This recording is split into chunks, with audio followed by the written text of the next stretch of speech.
Selamat datang di The Deep Dive.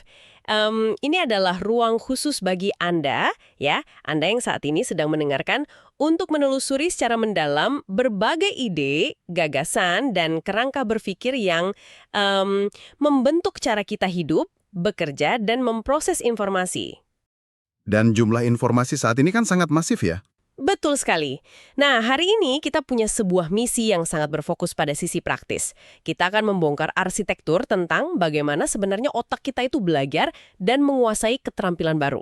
Sebuah topik yang sangat esensial. Ya, dan untuk menelusuri topik ini, kami sudah mengumpulkan tumpukan sumber yang luar biasa beragam.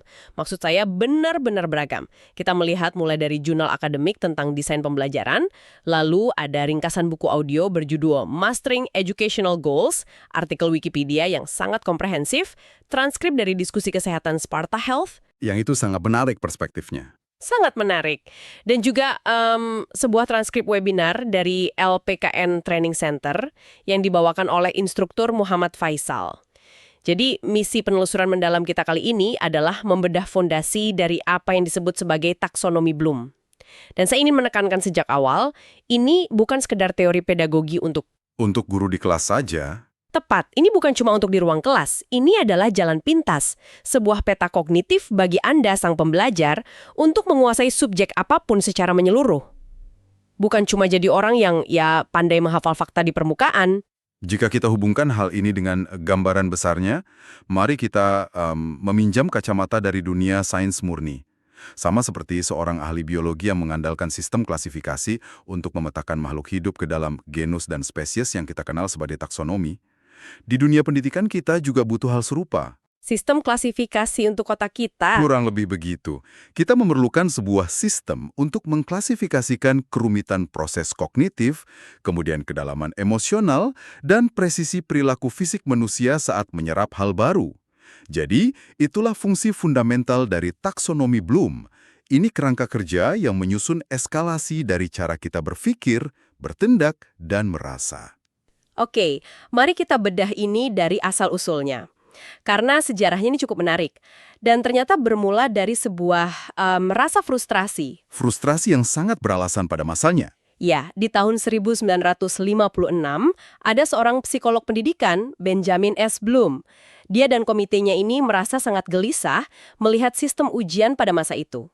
Dari sumber yang kita baca, Bloom menyadari bahwa ujian-ujian akademik itu sebagian besar hanya mengandalkan satu hal, hafalan tingkat rendah. Menghafal definisi tanpa pemahaman mendalam. Tepat.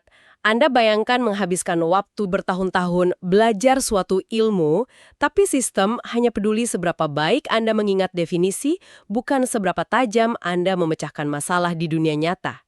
Nah, dari kegelisahan itu, Bloom memecah anatomi pembelajaran ini ke dalam 3 ranah atau domain utama.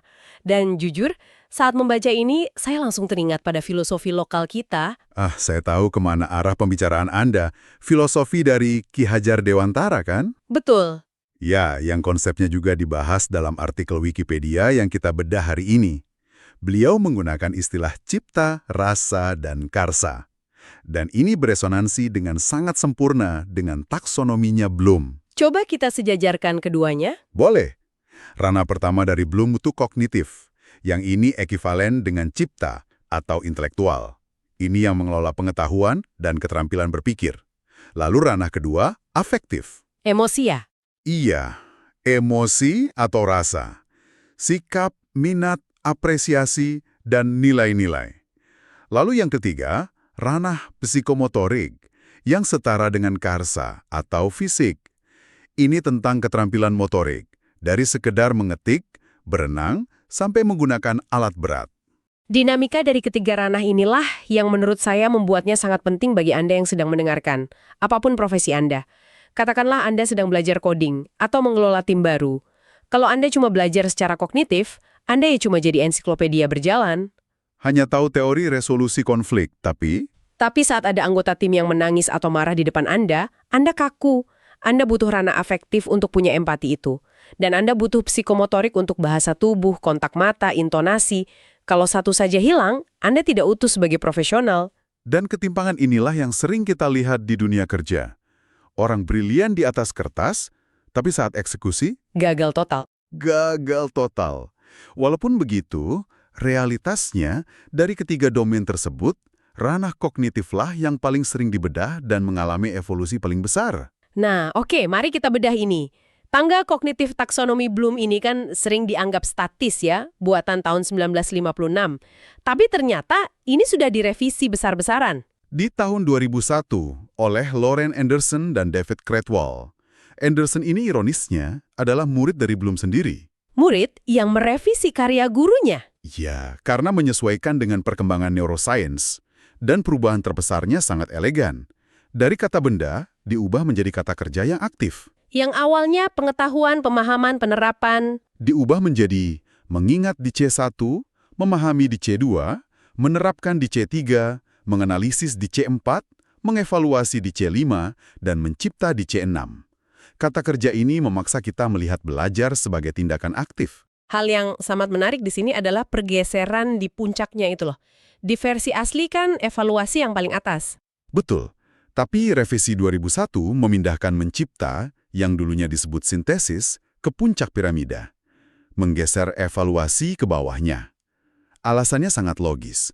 Anda harus bisa mengevaluasi dan mengkritisi sesuatu dengan ketat sebelum Anda bisa menciptakan karya atau inovasi yang benar-benar baru. Dan revisi ini juga menambah dimensi baru kan, matriks 2 dimensi. Jadi bukan cuma proses kognitif C1 sampai C6, tapi disilangkan dengan 4 dimensi pengetahuan. Faktual, konseptual, prosedural, dan metakognitif.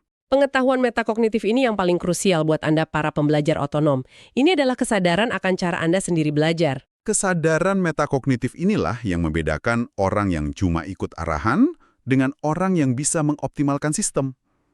Untuk memberi gambaran konkret, ada analogi berenang yang sangat taktis dari sumber webinar M. Faisal dan Sparta Health. Analogi berenang, coba kita mainkan ini.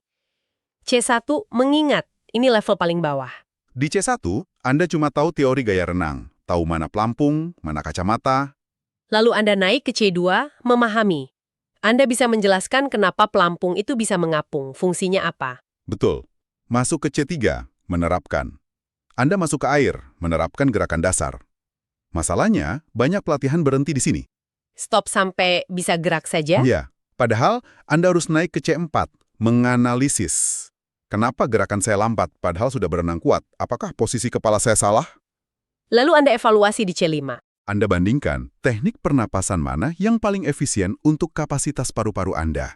Dan puncaknya, C6, mencipta. Anda menciptakan ritme napas atau modifikasi gaya renang baru yang paling pas untuk biomekanik tubuh Anda sendiri. Masuk akal? Ini juga berlaku di dunia korporat. Dari sumber Wikipedia, ada contoh manajemen kualitas. Di pabrik misalnya. Ya, dari sekedar hafal apa itu produk cacat di C1, lalu memilah-milah diagram tulang ikan untuk mencari akar masalah di C4, sampai akhirnya merancang sistem baru di C6 untuk menurunkan tingkat gagal produk. Eskalasi inilah yang memunculkan istilah LOTS dan HOTS, Lower Order Thinking Skills, untuk C1 sampai C3. Mengingat, memahami, menerapkan. Dan Higher Order Thinking Skills atau HOTS untuk C4 sampai C6, menganalisis, mengevaluasi, mencipta. Rendahnya inovasi di suatu negara seringkali karena sistem pendidikan mereka terjebak di tingkat bawah ini, terjebak di LOTS. Hanya menyuruh murid menghafal tanpa disuruh menganalisis. Tepat. Inovasi tidak akan tumbuh jika hanya disirami hafalan. Nah, disinilah bagian yang sangat menarik. Ada kisah nyata yang cukup menggelitik dari webinar Pak M. Faisal ini. Dia pernah sekolah di institusi Taruna, semi-militer. Gaya mengajarnya komunikasi satu arah murni. Dijejali teori terus-menerus. Metode instruksi yang sangat ortodoks. Sangat. Dan bayangkan, murid-murid ini kelelahan secara fisik, otak mereka tidak ditantang untuk berpikir kritis di tingkat HOTS. Jadi mereka bosan dan sangat mengantuk. Anda tahu apa yang mereka lakukan supaya tetap melek? Ini agak ekstrim. Di meja mereka disediakan garam dan cabai rawit mentah. Mereka menjilat garam dan mengunyah cabai itu supaya sensasi terbakar dan rasa pedasnya memaksa mata mereka tetap terbuka. Sensasi fisik untuk menutupi kebosanan intelektual. Itu contoh tragis dari kegagalan andragogi, pembelajaran orang dewasa. Saat orang dewasa disuruh duduk diam mendengar ceramah, atensinya hancur. Mereka butuh stimulasi. Makanya pengajar harus menyesuaikan dengan gaya belajar. Kita kenal VARK, Visual, Aural, Read, Write, dan Kinestetik. Visual dengan infografis, aural dengan diskusi intonasi, membaca dan menulis. Tapi yang kinestetik ini bagaimana? Jangan suruh eksekutif bermain peran seperti anak TK. Kinestetik untuk profesional dewasa, itu bisa berupa simulasi memecahkan masalah krisis secara nyata, praktik langsung membongkar kasus, sesuatu yang membuat mereka bergerak aktif menyelesaikan masalah di ranah HOTS. Memobilisasi energi fisik untuk mempertahankan fungsi kognitif tingkat tinggi. Menarik. Oke, kita sudah bahas banyak soal otak. Tapi ingat, belajar bukan cuma soal kognitif. Kita punya ranah afektif dan psikomotorik. Evolusi di kedua ranah ini juga sama pentingnya. Di ranah afektif, dari A1 sampai A5, prosesnya bergerak dari sekedar menerima atau mendengarkan suatu nilai, Sampai tingkat karakterisasi di A5. Di mana nilai itu sudah menjadi pedoman hidup, gaya hidup konsisten yang Anda lakukan bahkan saat tidak ada yang melihat. integritas yang mendarah daging misalnya. Dan di psikomotorik P1 sampai P5, Anda mulai dari sekedar meniru gerakan kaku. Sampai tingkat naturalisasi, melakukan hal yang sangat rumit dengan ketepatan tinggi secara alami. Kayak montir ahli atau dokter bedah yang tangannya sudah bergerak sendiri tanpa mikir. Tepat sekali. Salah satu sumber kita menyoroti contoh integrasi yang indah dalam pendidikan agama Islam. Iya, taksonomi Bloom dipakai secara holistik di sana. Betul. Anda tidak cuma dituntut tahu rukun iman secara kognitif. Itu tidak cukup. Anda harus menyentuh ranah afektif, meyakininya di dalam hati. Dan puncaknya di psikomotorik, Anda mempraktikkannya secara fisik lewat ibadah dan perbuatan baik sehari-hari. Jadi pertanyaan selanjutnya, bagaimana kita tahu Anda sudah paham? Bagaimana kita mengukur ini semua? Ini membawa kita ke soal asesmen dari sumber Sparta Health.